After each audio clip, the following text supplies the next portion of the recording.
Welcome to the Iteration Point. I'm Michael Atkins. Today's guest proves that you don't have to choose just one thing. Some people build entire careers around a single focus. And then there are people like Helder Carvalheira, who seem to collect expertise the way other people collect hobbies. Helder is a technology engineer and leader who's worked on everything from semiconductors to Bluetooth headsets to Amazon Echo devices. He's also a Grammy-nominated record producer, a multi-instrumentalist who's toured North America and Europe, and a hot rod restorer with a shop full of tools he actually uses. What ties it all together? A philosophy his father instilled into him from an early age. The human mind is more powerful than any problem you face. You just have to find a way to apply your brain to the problem. And Helder spent his entire career doing exactly that. Whether it's inventing new wafer robotic systems, producing records, or troubleshooting engine problems. But after 20 years at Plantronics and Polycom and stints at Amazon and in the SaaS world, Helder's realized something. It's not enough to just apply what you already know somewhere new. There has to be something new to learn, and you have to be able to get your hands on it. This is a conversation about staying close to the work that lights you up, about needing to love what you do, not just be good at it, and about what happens when you've collected enough experience that you get to be really selective about what comes next. Let's get into it.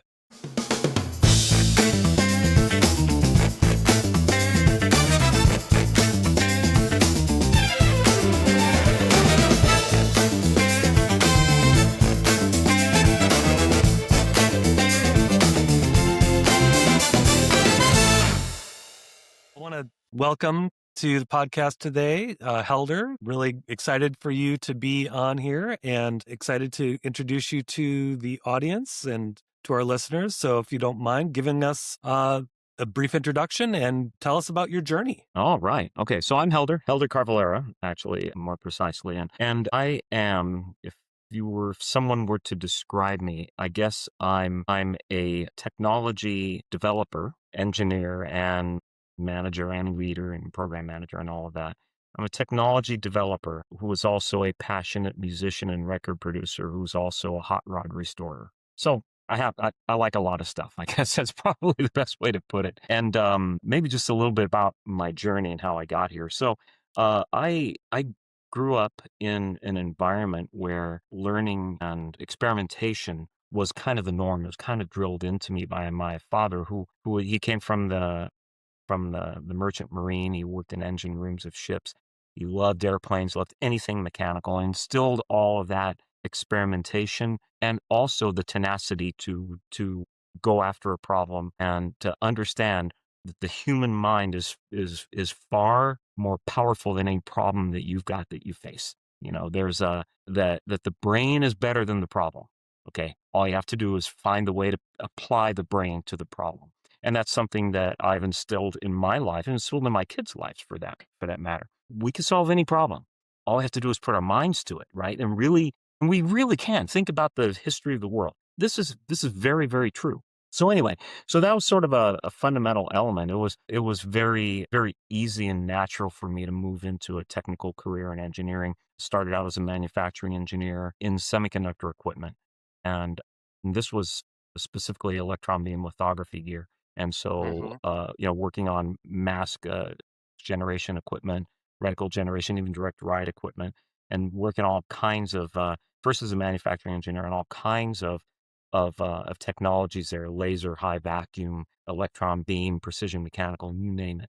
From manufacturing engineering, did a bunch of field work also in trying to bring up new beta systems and to fixing some hard problems in the field all over the world and fabs all over the world. I was in that business for about 16 years in lithography. Then I went to chemical vapor deposition. That's where I worked on ozone and chemical delivery systems as a mechanical engineer. I also worked on contamination reduction systems. I worked on patents applied for clean ozone development, and then also ultimately into wafer handling and wafer robotics handling specifically. Is single arm robots, multi-track robots, and all of that's necessary for high throughput wafer transport. And then in the end, also new system architectures for high throughput. And then actually I'm an inventor on a patent for a high throughput, low footprint CVD architecture system. So So that inventiveness that had instilled in you through your parents and working through that kind of problem solving and putting your mind to solving any problem, really instrumental in being able to drive that early part of your career. yeah, it was, and I enjoyed actually the hands-on element.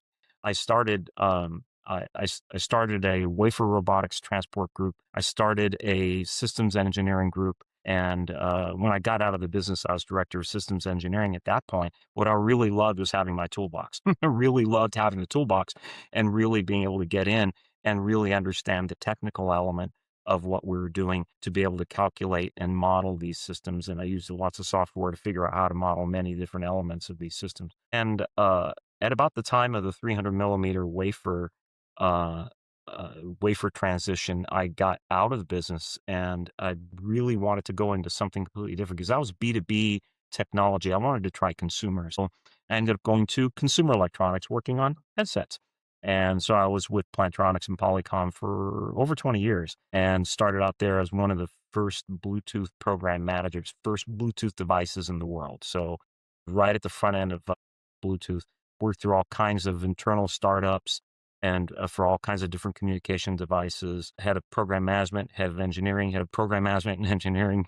I had quality under me. I had field service. At the end, I was a VP of global engineering services, so I had a pretty wide portion of the business after 20 years there. I had moved into an executive role, and while that can be exciting, really missed being close to the product. I really, really did.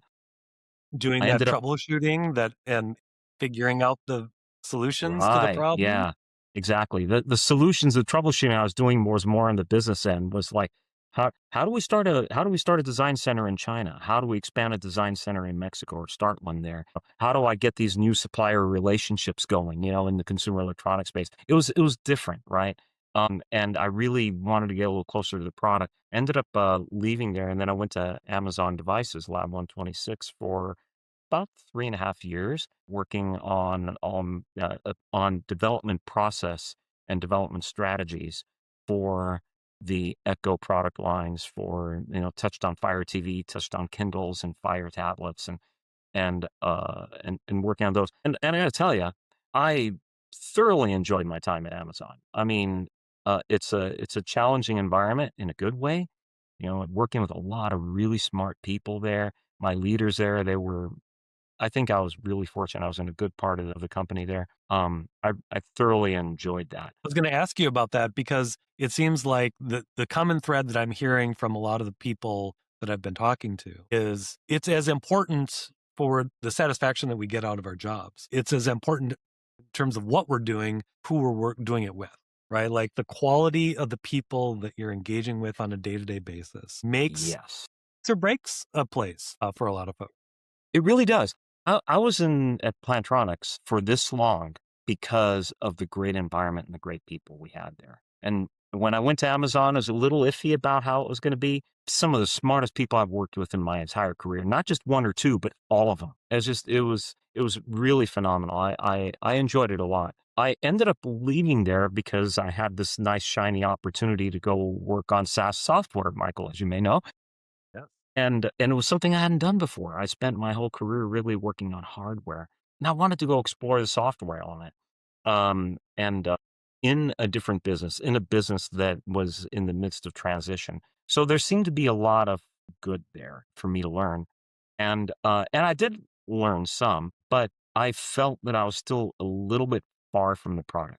In fact, I probably got further from the product than I really wanted to. And there's no really good way for me to get a little bit closer to the product in my role. So right now I'm in the midst of a transition also, and I'm trying to figure out where to go. My journey has really been one where I've been able to find some new and different things and find something new to learn along the way. One thing that's never made me thoroughly happy is to simply take what I know and apply it somewhere else. That's not enough for me. Now, it may be enough for others, but for me, there's got to be something new and substantially new. You have to get Yeah, your hands on it to really be satisfied I with have to the get my work hands that you're on it. doing. I have to Yeah, get my hands on it. And if I don't have an opportunity to get my hands on it, then I'll do the job, but will I love the job is the difference, right? And I got to be able to love it, right? So in the midst of all of this, I've spent my whole lifetime working on cars and restoring them and hot rodding them, and so and I do a lot of that work to this day. A nice shop that I love to work with and help my friends work on my cars, work on others. So that keeps me close to tools. And then the other one is as a musician, I'm a multi-instrumentalist and I've played in bands and toured North America, toured in Europe, and played, just been a studio musician. I've been a road musician.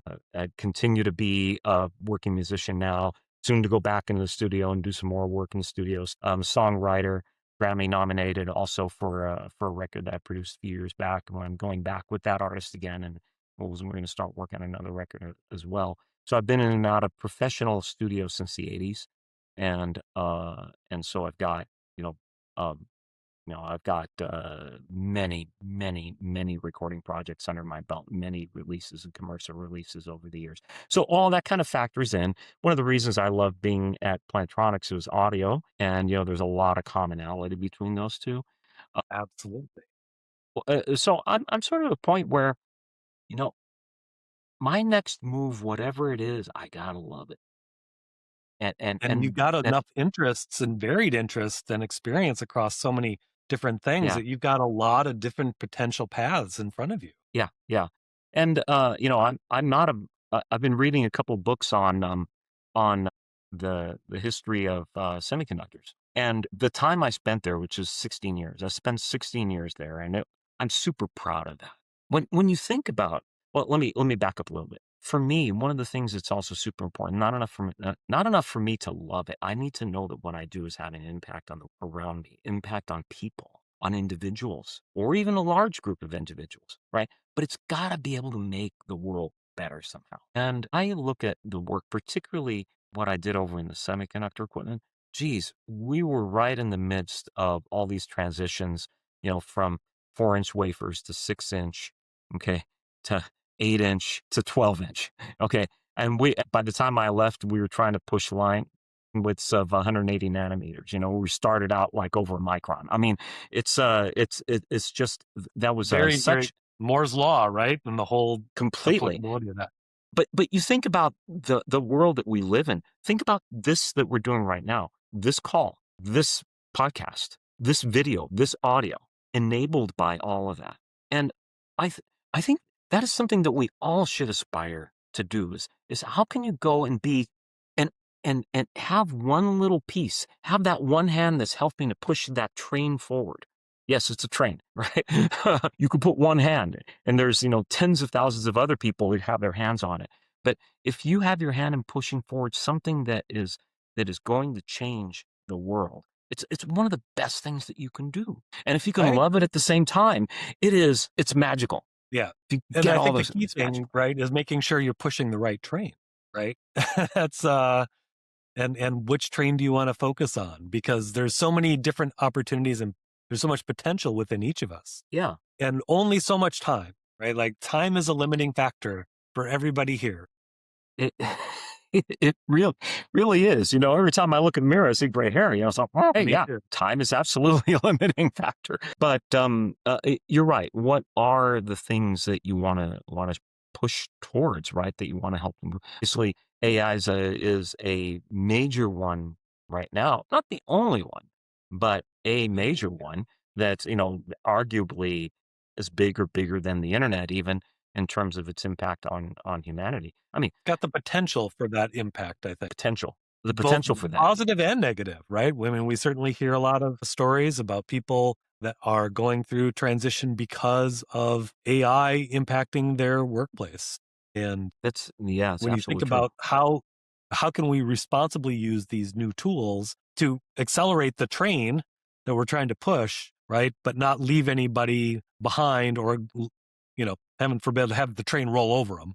Right, Those are kind of interesting things and that we're going to be shaping up over the course of the next, you know, couple right. of years, I think. So let's just think about that one for a minute, right? anything that any individual, any activity that any individual can do to help to shape that so that it Yeah, could be a little bit better for for our everybody. world as well as the world of our children, of the next generation. I mean, these are real, real important things for us to all try and work on and try and find, a better way to for it to be for it to be deployed, for it to be accepted, for it to be implemented. These are the things that for me, I think are so important. And if one has the ability to try and steer into something that can really be that impactful and you're doing it in a way that addresses your passions, that's magical. I've been fortunate to have been able to do that. And I tell you, it is really, really great. And I've also been where I'm not doing that. I can tell you, the days are long. Ah, that's The great. days are Yeah, long when you're not doing yeah, that. yeah. When it comes to transition, this is exactly what I'm trying to navigate right now. And to me, it's not necessarily a case of I'm going to go find, I have to find something right now. And by the way, many people have to find something right now. Okay. That's right. Yes. In fact, that is, I'd argue that's more normal is that somebody has to find something right now. And I completely, completely understand that. If it's possible for you to try and get something that drives your passion and that helps to move the world, then that's a magical place to be. And I'm also not entirely clear in what form that's going to take for me. The traditional full-time employment. There's the consulting mode. Okay. Sure. There's the mentoring mode, right? And the teaching mode, which are all areas that I'm also really eager to explore. Here's the truth. We have a lot of knowledge and a lot of experience. If we don't do something to get that out of our heads, it's And it's a share it lost with opportunity for everybody future else. generations. Right, right. Yeah, I agree completely. If we don't share the There you things go.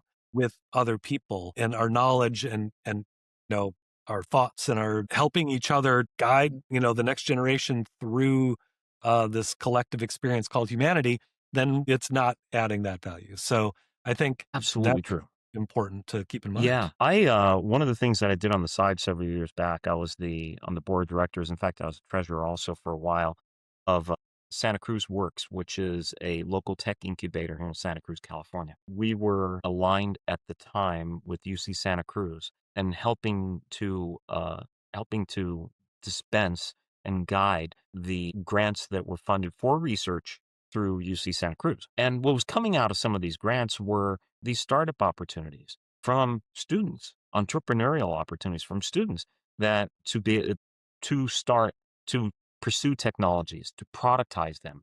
And one of the most enjoyable parts of my career was the time I spent there because I was mentoring. And there were these students, these university students that had these ideas to develop these products, but didn't have an idea on how to productize it or even have to turn it into a business or even who to talk to do either of those. So that's where I stepped in and I made connections, connected them with industrial designers, connected them with short run prototypers. I advised them on what it's going to take to be able to take something ready for an alpha test or for a beta test. That you can't have, something that's hammered together with wooden nails. And I mean it seriously, what's hammered together with wooden nails. And so you're going to go out and beta test it. No, no, no, no. You got a long way to go, buddy. But here's how you get there. And here's the steps you need to take. And I know a guy. Okay, we'll go talk to that guy. Oh, yeah, and I know a guy over there. We'll talk to that there Connections are incredibly important and making for the connections. sure. I thoroughly enjoyed that. That was part of that paying it forward. That was part of that getting that brain dump out of my head and helping out others.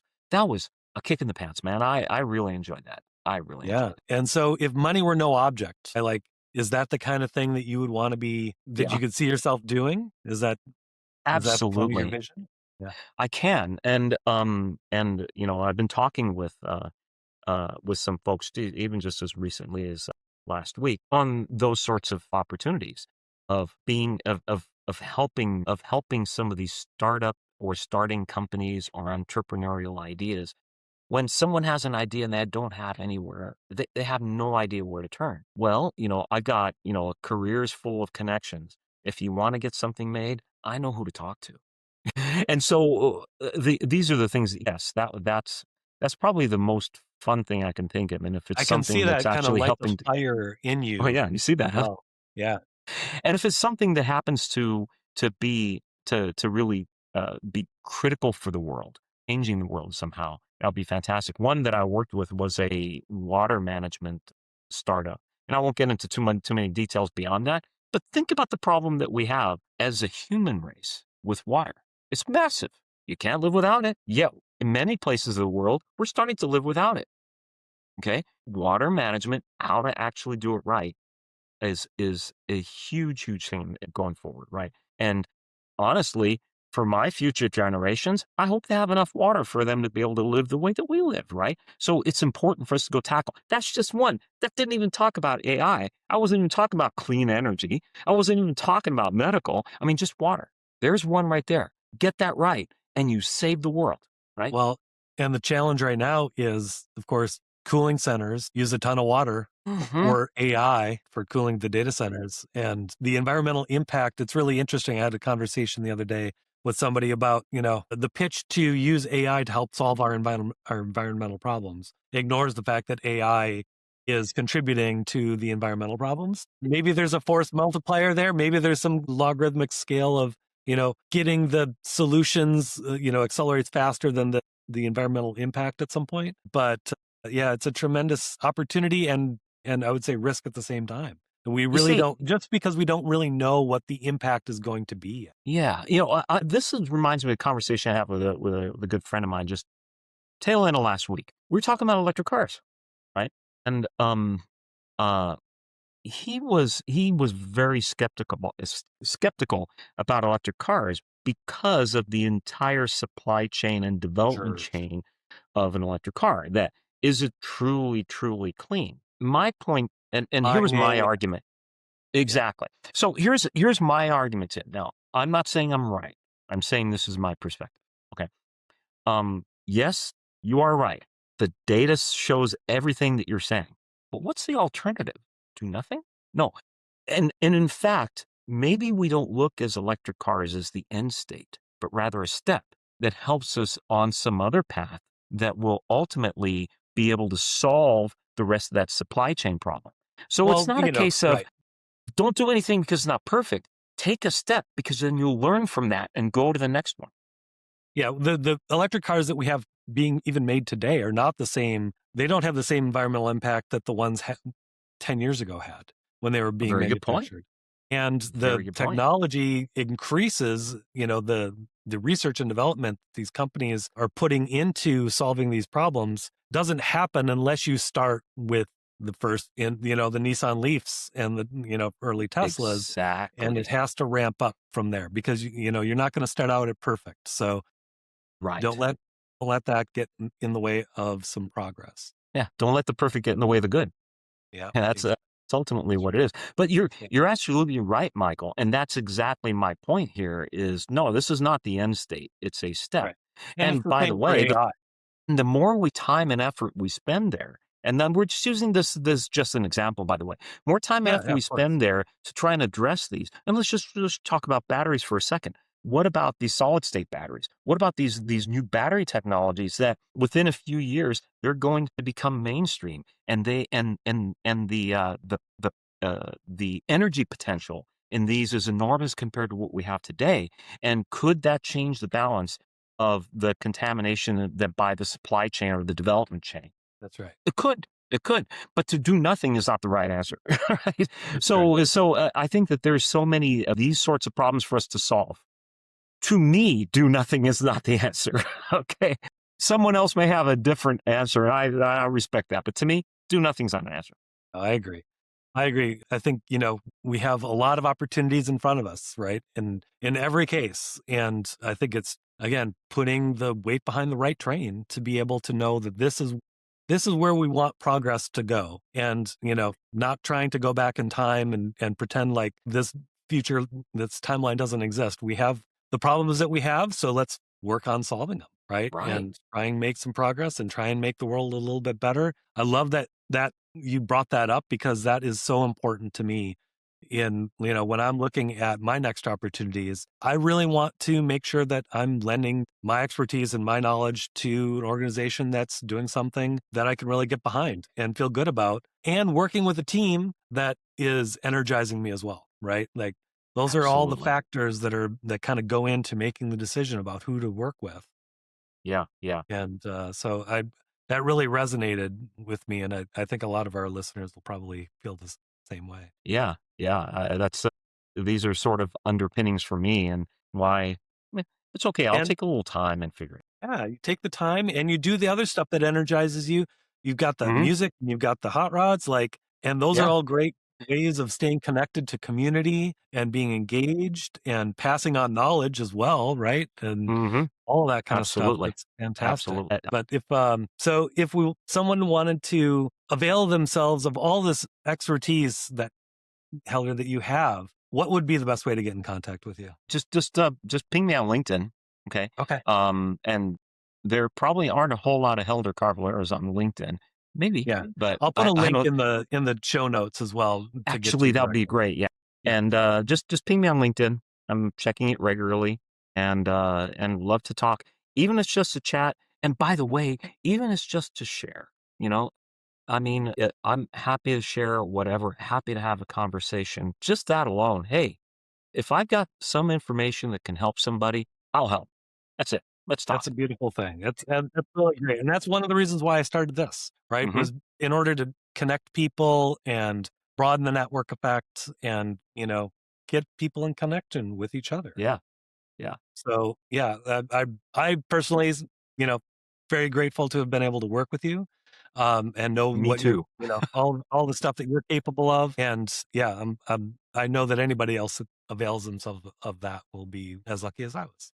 Yeah, and Yeah, and and by the way, I thoroughly enjoyed working with you, and yeah, you were sharp, sharp, sharp, man. It's like you understood a lot of the business, and it's like whatever Michael said is like, okay, Michael's right because Michael's right. well, I don't know if I'd go that far. I Oh yeah, I will. I will. Okay, I'll alright, go that well, far. thank you. Thank you. That's, appreciated. So, Helder's in the midst of a transition right now, figuring out what's next. And with his range of experience, from semiconductors to consumer electronics to SaaS, plus his work as a musician and a producer, he's got a lot of potential paths in front of him. But as he said, whatever it is, he's got to love it, and he needs to know it's having an impact on the world. If you want to connect with Helder, whether you've got an opportunity that fits or you just want to talk shop about product development, audio engineering, or restoring hot rods, reach out to him on LinkedIn. We'll put a link in the show notes. And as Helder mentioned, he's happy to share what he knows. Even if it's just a conversation, he's there to help. One thing that really struck me in this conversation was Helder's insistence that the brain is better than the problem. It's something his father taught him, and something he's taught his own kids, something that he's carried with him through decades of solving hard problems across wildly different fields. It's a good reminder that persistence and curiosity can take you pretty much anywhere. Thanks for listening to The Iteration Point. New episodes drop every Tuesday. If this resonated, hit follow and share it with someone who needs to hear that they can solve any problem they're facing. And if you've got a story about following your curiosity wherever it leads, visit theiterationpoint.com. I'd love to hear from you. I'm Michael Atkins. See you next time.